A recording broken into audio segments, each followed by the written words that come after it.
What's going on, everyone? It's Snoo. Welcome back. We are getting to the very last few moments before the league launch, so it is time to get down to business. It is time for me to come out with my Atlas completion strategy. It's a video I love to make, especially in the event that there is a major upheaval in the metas, and the Atlas certainly got its fair share of changes this time around. There are a lot of different people who are making content around the Atlas completion, or especially currency farming strategies. A lot of speculation. New Scarabs, Sexton's gone.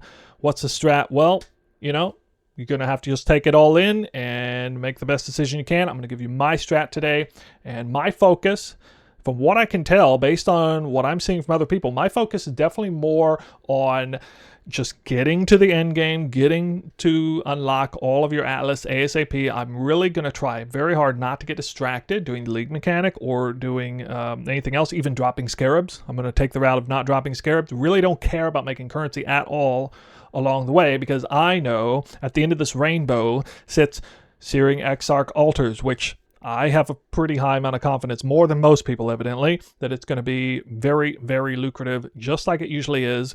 At the end of the day, Wandering Path was removed, but it was essentially completely made up for when it came to Exarch altar farming, you will see. So, as you can see, I got a Word file open on the left, because when I make this video, I usually forget some kind of major important detail. It's not going to happen this time, I swear, since I wrote it down so you can just read it. You don't even have to watch the video necessarily.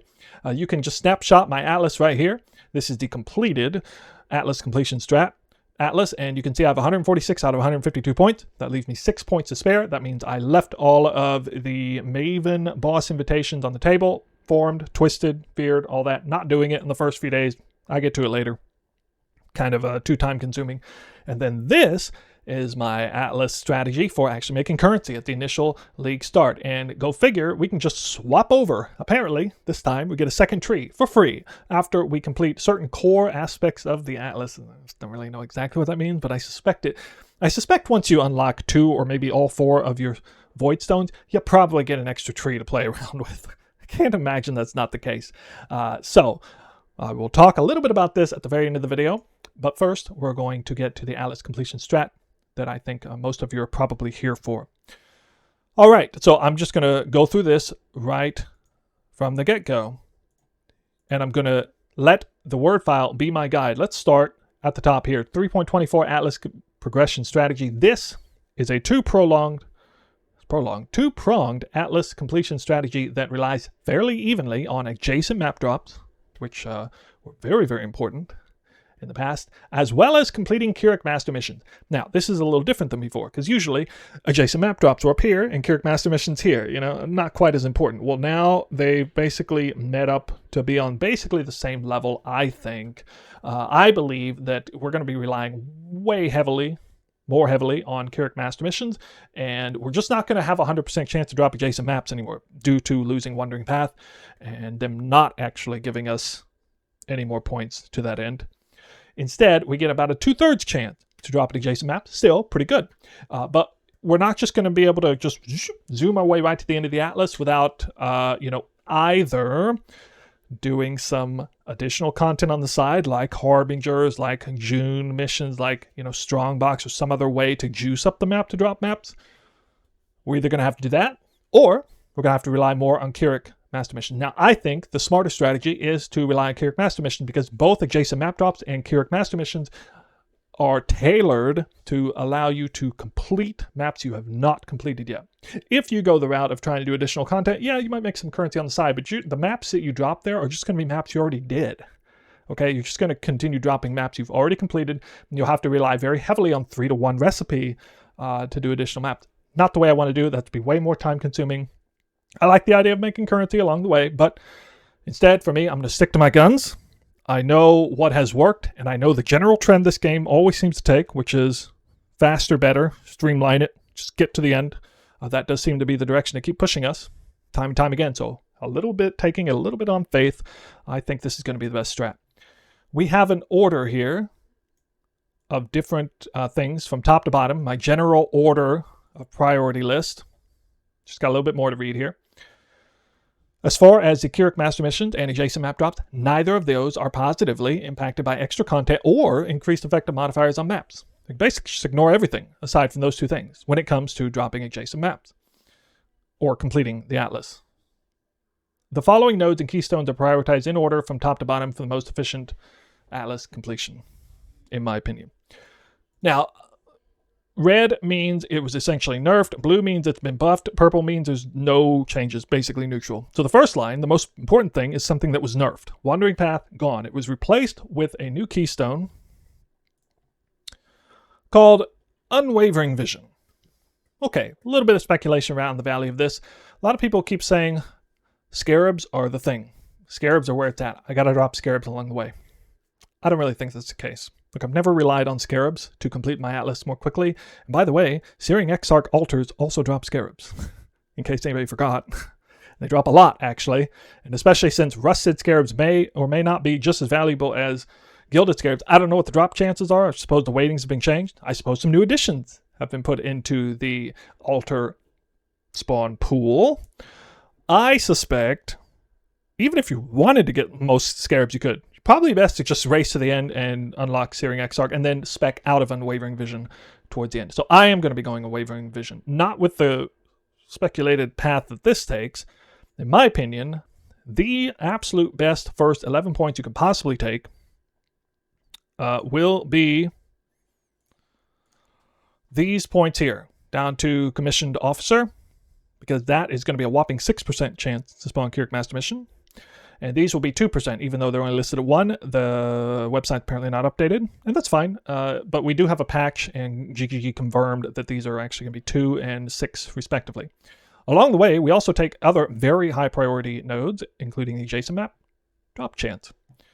So we're basically on our way to number 1 here, while also getting 2 and 3 out of the way. Very good, very efficient. Now comes the first initial step that is a little bit controversial, and I'm going to go ahead and spend 1 point to get Shaping of the World.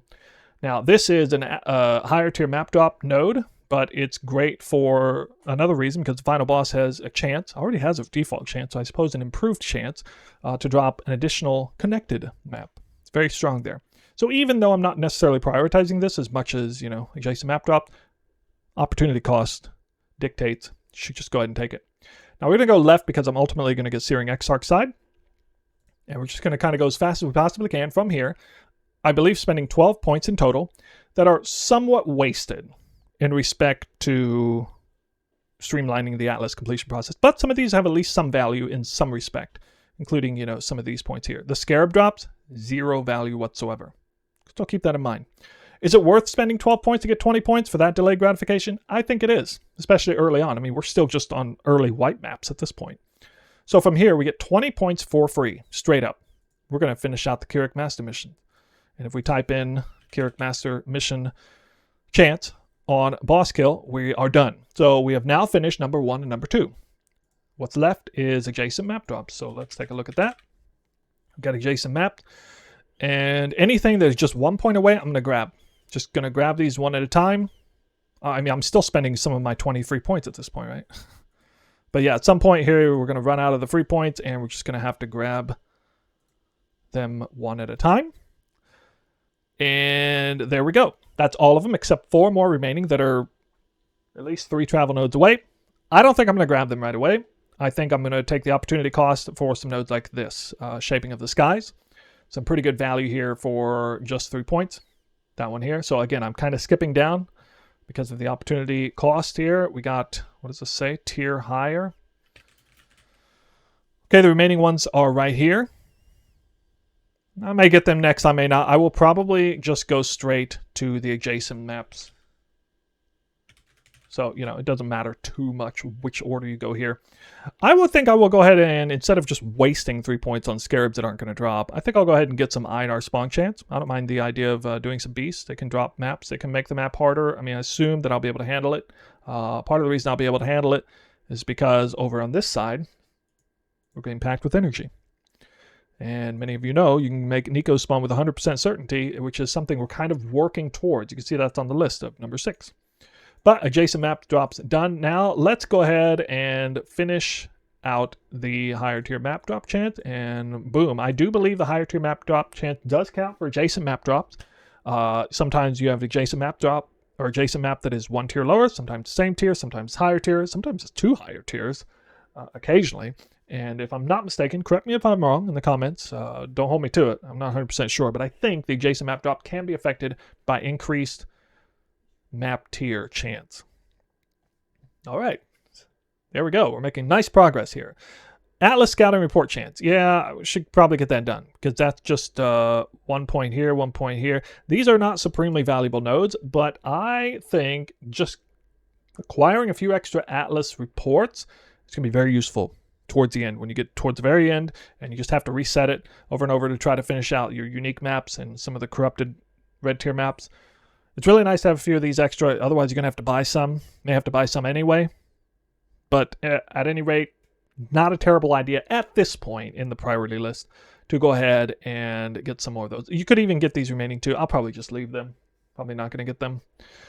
I'm going to focus on Packed with Energy because at this point I'm in yellow maps and I'm maybe starting to tap into red maps, which means I'm going to start dying some in maps as I'm trying to complete them. So we got some really high value points right here. And we do need to take all of these to get a 100% spawn chance. Done. Now Nico is on every single map and we get 3% max res. We get 105% increased damage. And we get 45% increased movement speed. We still have to find all of them. And I will not necessarily find them all on every map. I'm just going to rush the boss primarily. But when the maps are hard, which they are going to be sometimes, it's going to become very useful. Way less likely to brick maps in trying to complete the Atlas with that in there.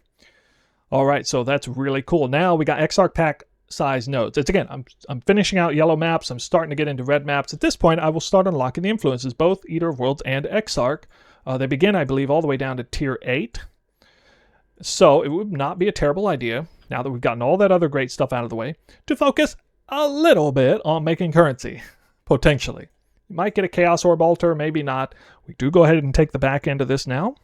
Might as well take this last point because we are getting the full 40% increased pack size of Eldritch monsters or minions. That's really nice to have. And so that is all done as well. All 7 of them out of the way. Moving on to number 8, I think this is where the deviations really begin. And I'm not even 100% sure what I'm going to do at this point. Extra content or increased effective modifiers. So at this point, you're basically just trying to juice up the Exarch altars, or you're going to go ahead and get a little bit of June missions, which, you could have got some June down here. Wouldn't be a terrible idea to unlock some veiled mods and then get, maybe a couple of really amazing rares. I think June would be one of the sensible things to work on your way through the Atlas personally. Not saying anything is particularly bad, but yeah, extra content or increased effective modifiers. Let me read it again here. It says effective modifiers. Okay, effect as on. All right. So these are some nodes that we can look into and might as well be as efficient as we can by kicking off the ones that got nice notables. Okay, these, I think these 3 are pretty good value. These 4 should be pretty good value. I don't actually know what this does, but we'll see, I guess. And then, yeah, I'll just race to get these here. And there are a few more to take, but actually, I think at this point, with these only 2 points, I will go ahead and go for influence map drop notables. Now, the reason I'm going for these, which would be Conquer Influence, Elder Influence. Well, actually, I got to waste 2 points to get there, so probably Synth drop chance and Elder Influence. The reason I'm doing that is because, again, I don't want to be distracted by doing extra content. This takes literally no extra time to put, it doesn't add any time to the map, just extra value. Yeah, it's kind of a low chance of giving me extra value, but that's the point. It's 0 extra time. And I don't have to feel bad about putting points in here that I would otherwise take out in the fairly near future because I get a whole nother free Atlas tree anyway. So not too bad. The remaining 2 points, I guess, and we got it all the way to the finish. We're done. That's it. So by this point, certainly, I will be ready, probably before this point, honestly, I'll be ready to swap over to this Atlas over here. But before I talk about this, let's finish out some of the notes. These are some very important information I have here that will help you, especially if you're kind of a beginner at this kind of strategy. Note, the keystone back to basics, which is this right here, is good, only for blocking all extra content if I don't want to be distracted in any way, shape, or form, but it will also block Nico, keep in mind. But will ultimately result in slowing progress by virtue of increasing map difficulty with no upside relative to the two-pronged strategy, specifically adjacent map drops, Kirac Master Mission. It doesn't help you in any way, shape, or form. Yes, even all of that increased effective modifiers on maps. Not going to help. Also can't apply influence to maps, so I don't want it because it would brick Exarch farming anyway. And I think you probably literally can't even progress your Atlas without this. So yeah, I'm just not going to do it. I know there's some points of conjecture about this. Yeah, it seems like a total trap, especially given that you can't even put an influence on there. So that's out of the way. Just focus on completing maps that you haven't done. Now, there are all kind of 5-head strategies out there. You know, you get all the white maps done, and then it makes the Kirac missions give you, you know, you got 2 options to do yellow maps, and it's a whole, yeah. I don't think it's worth your time to try to go all 5-head about exactly the spider web of the Atlas completion. I think you should just look at a map. If you completed it, great, put it away. If you didn't, run it. That's it. Don't even worry about the tiers or anything. I mean, try to do the lower ones first if possible. Just progress your way up. But here, map tiers 1 through 5 need to be at least magic. Tiers 6 through 10 should be at least rare. Tiers 11 through 16 should be rare and corrupted. Those can be a little bit hard to deal with. For yellow maps, don't blow all of your alchemy orbs on the Kirac vendor on foolish purchases there. Don't even waste Val orbs, whatever you do, because typically you have to buy those anyway. And the Kirac Master Missions also need to follow this rubric. So they're all rare anyway, so just be careful with the red maps that they're also corrupted if you need to do it. Now, you can obviously run a map and then unlock it to be dropped, but again, we're going for the fastest route possible. You really don't want to be running maps that you have already done and unlocked, or like a halfway process. You really don't want to do that if possible. As you begin to run dry, prioritize using the 3-to-1 recipe. Okay, this is the least efficient way to get maps that you haven't ran, but it's a good thing to do because you're going to have a ton of maps. So when I start running dry, I immediately go to my map bank and I pull out all the maps that I have 3 or more of the same copy and just vendor them all at once. And I'm going to be given back a lot of maps, some of which, at least a few of which, will be maps I haven't done before. So you can actually jumpstart your Atlas completion just with a 3-to-1 recipe. Now, that's not going to work all the way through, and at some point you're going to make sure you visit the Kirac vendor to clean that out. Make sure you've bought maps from him that you haven't done. Once that has been expired, which is going to happen a few times for sure, the most efficient way to re-jumpstart your Atlas completion process is the Kirac Master Mission. Now, you do need to actually do the mission. You need to find the divination card if it says find the divination card. You need to do the harvest if it says do the harvest. Not just kill the map boss, because that will unlock the map. Well, after you kill the boss, it'll unlock the map and it will reset the vendor, which means you can go back to the Kirac vendor and purchase a whole slew of maps that you also haven't done, potentially. All right. Prioritize Kirac Master Missions on non-completed unique maps. If you see any unique maps, you should just do it. Absolutely. Preferably don't use missions that you have very few of. So if you have 1 white map mission and 5 yellow map missions, I mean, you obviously want to use a yellow map mission in that case, because at the end of the day, you want to have, a selection of all white, yellow, and red, so that when it comes to completing all your unique maps, that gets a lot easier to do. Don't run maps you've already completed unless you've exhausted all of the above options. Note, the only thing you will likely need to purchase off-trade are Val Orbs. That's the only thing I usually need to purchase. Sometimes I also purchase some scouting reports. Quite often singular scouting reports are really cheap. They're the ones that mandate Kirac give only unique map options, and when you can really finish your Atlas quickly, when he forces unique maps as an option on all 3 tiers, 1 white, 1 yellow, 1 red. Val scouting reports can also guarantee corrupted maps for finishing out your red maps. Regular Explorer scouting reports can give you both of those anyway, quite often do. So picking up the extra scouting reports, which again, getting these few points like here, and here, and here, may have some value for you. Yeah, so the only thing you need to purchase off trade is Val Orbs. If you fail to score an Exarch Val Orb minion altar, I usually fail to score one of those. So at some point, when you're completing Exarch Altered, where we are, prioritizing some of our points, we're hoping that we get lucky and score 20 Val Orbs on one map or something, just one time. That would basically suffice, although it usually doesn't happen. So, yeah, you might end up having to buy some battle orbs. Unfortunate, but that's typically the only thing you have to buy. And that, my friends, concludes everything I want to tell you about the Atlas completion strategy. It basically fits the same theme as what I've always done. I suppose what makes me different from a lot of people out there is I just have a higher confidence that completing the Atlas is not going to be harder than it used to be. Certainly not in any real measurable way. I think, if anything, it's actually going to be easier. And I think that doing Searing Exarch altars is a form of currency earning strat in the first few days of the league. It's going to be just as lucrative as it usually is. That's what I believe. Now, let's just take just a brief moment to take a look at the final tree. So it goes from this to this. Same amount of points remaining, right? 6 points remaining in both cases. What did I do? I pulled out of all of the influence map drop chances and all of the Kirac Master Mission stuff. And the scouting reports. And dump those points into Heist. Why Heist? Well, I've done this before, and I've mentioned that I like Heist. One reason I like it is because it doesn't add any time. It adds 0 time. Now, it's a little annoying to sell those materials, but I'm told that bulk selling should be a little easier this time around than before. There are multiple reasons, other reasons, why Heist is especially a good choice this league. And I'm just gonna make a terrific selling point for you right here, right now. This league, we are forced to do a league mechanic in maps.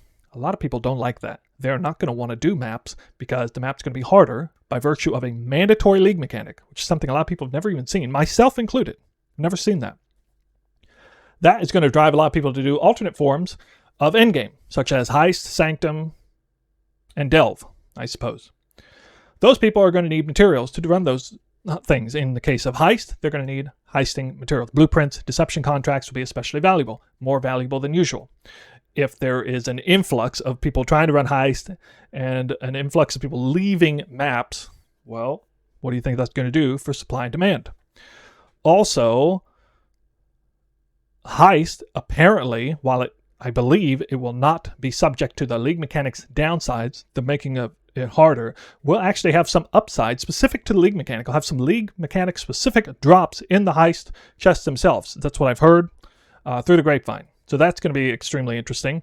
And Heist is going to be more popular than perhaps last league after all the extravaganza around Focus Amulet, Simplex Amulet. There were a lot of people are excited for the massive chase items that Heist has to offer this time around. And yeah, for those reasons, I think Heist is going to be really good. By the way, how about having Huck on the map? Okay, people have talked about this before. I'm giving you a nice Atlas strat that gives you Huck and Packed with Energy on every map, spending no extra time doing league mechanics, selling blueprints for probably more than you've ever sold them before to people who are desperate for heisting materials, and getting Searing Exarch currencies just like you normally do, except without Awakened Sextants. But who knows, maybe even more Scarabs, more valuable Scarabs, might even more than make up for it. I don't know. Be interesting to find out. So that is everything I have to tell you today. We only got a few more hours until League launches, so I will be sleeping, but I hope to see you tomorrow online. I'll be streaming, and so will everybody else, I guess. But yeah, let me know how this strategy goes for you, if you are doing this strategy. Oh, I almost forgot to mention, this strategy, of course, is going to revolve around adjacent map drops, and singular focus is going to be involved here, just like we normally do the Mausoleum or Jungle Valley, both of which are actually in the Atlas this time around. I'm even going to be able to go adjacent on those two maps. But yeah, we'll be ping-ponging between two maps with this strat like normally. So yeah, anyway, good luck out there tomorrow at League Start. I wish you the best. Let me know what strats are working out for you. Let me know if this Atlas works out for you, or if you think it is or think it won't. I'm all ears. So with that, I'll see you tomorrow. Thank you for watching. Good luck tomorrow.